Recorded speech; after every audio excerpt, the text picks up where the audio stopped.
On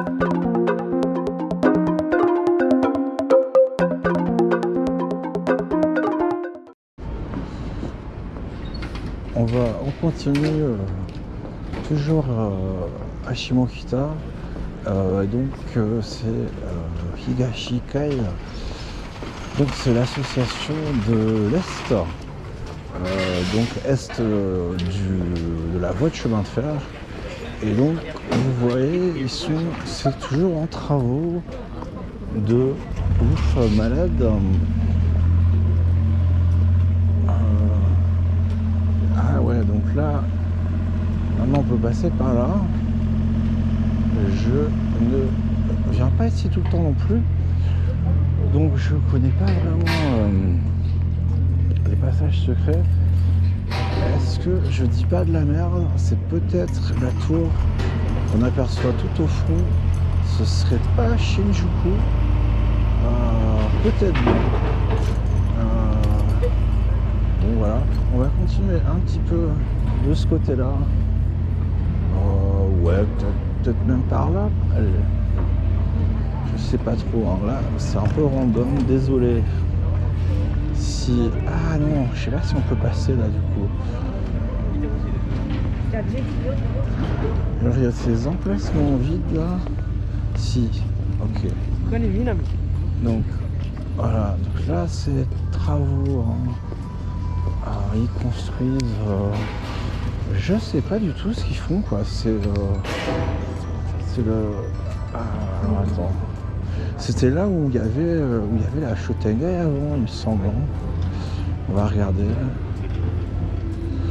Et donc ils reconstruisent le truc. Chimangai. Ben non. Non, c'est une présentation des Rodolide et de. Vous pouvez aller sur le site. Dengo Matsuri. Donc c'est. Ah ouais, donc c'est peut-être ce passage là, ils ont des pop-up stores, des shops un peu temporaires. On va passer par là et finir un peu, je crois, pour aujourd'hui sur Shimokita. Il y a moi j'aimais bien le petit passage comme ça derrière où finalement ça mène sur rien. Je vais vous montrer. Je sais pas trop, c'est étrange parce que dans ce coin il y a des parkings, des emplacements vides où il a l'air de se passer rien du tout. Et je sais pas trop à quoi ça rime. C'est même pas du parking, il y a même de la pelouse synthétique. Donc en fait, voilà, donc là il y a un café secret, tout petit café là derrière, Mardi Gras. Et donc c'est super local. Et donc après ça se termine. Et alors là, je sais pas si la caméra va rendre justice, mais il y a une petite maison dans le coin. Et donc on fait les petits trucs comme ça. Donc là ouais, c'est vraiment typique du coin.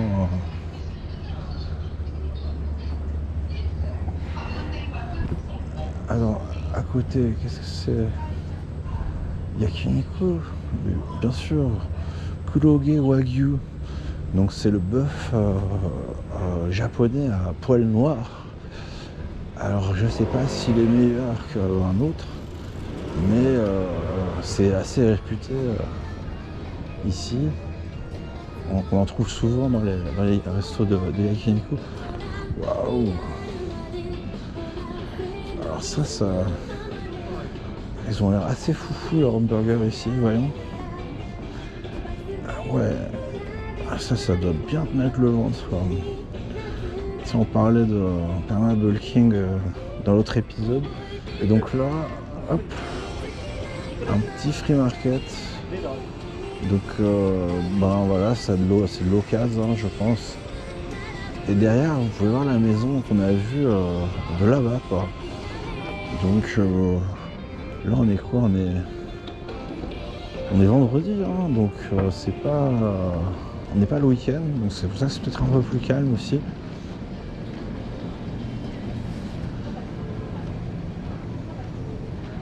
Il fait pas magnifique, mais ça va.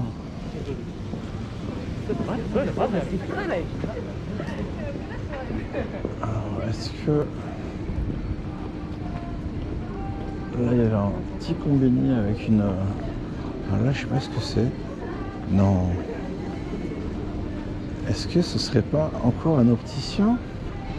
Non, c'est Mickey. Alors je sais pas qu'est-ce que c'est leur délire, les opticiens ici, avec des concepts mais qui n'a rien à voir.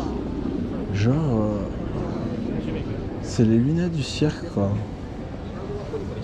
Bon. Ouais bon le Japon maintenant je me pose plus trop de questions à ce niveau là. Et alors si on remonte un peu, il me semble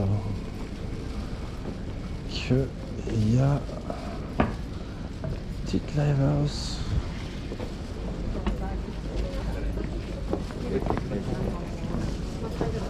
Ou même là.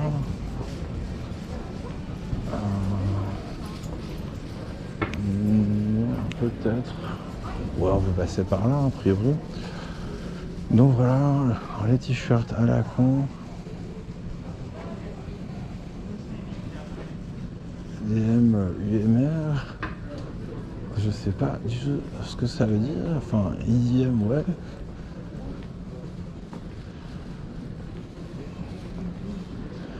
Donc voilà, hein, friperie, ouais. Ouais, je crois que c'est vraiment le truc du coin. Là, qu'est-ce que...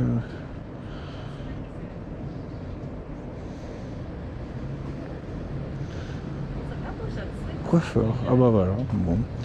Et alors là aussi, ouais, je voulais montrer ça. Ouais. Ils vendent des bondieuseries, des trucs mexicains. Donc des Vierges Marie lampes, mais aussi des crânes pour la fête des morts, voilà, et des petits accessoires, des petits sacs, des trucs comme ça. Donc a priori ouais c'est traditionnel mexicain. Et donc je suis à peu près persuadé qu'ils vont chercher ça au Mexique. Hein. Et alors c'est peut-être eux d'ailleurs qui ont fait la fresque avant le graffiti native américaine. Ah peut-être pas, peut-être que c'est les mecs d'ici. Donc il y a un petit côté un peu squatos. Bien seul. Donc alors, hop. On va finir par là. C'est un petit peu plus calme. Ah bah voilà. Le magasin de stickers dont je parlais au Village Vanguard. Ils en ont un ici aussi. Donc si vous voulez acheter des petits stickers, c'est pas très cher. Et donc on arrive à la fin un petit peu du quartier un peu rigolo. Donc je vais repartir à la gare. Alors évidemment les Doc Martens ici.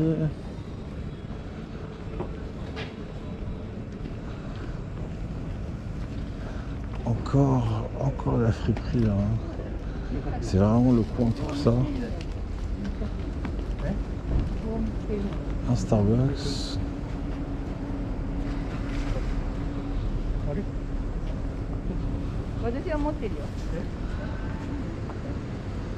Donc là on est un petit peu, on est moins dans le centre de Shimokita.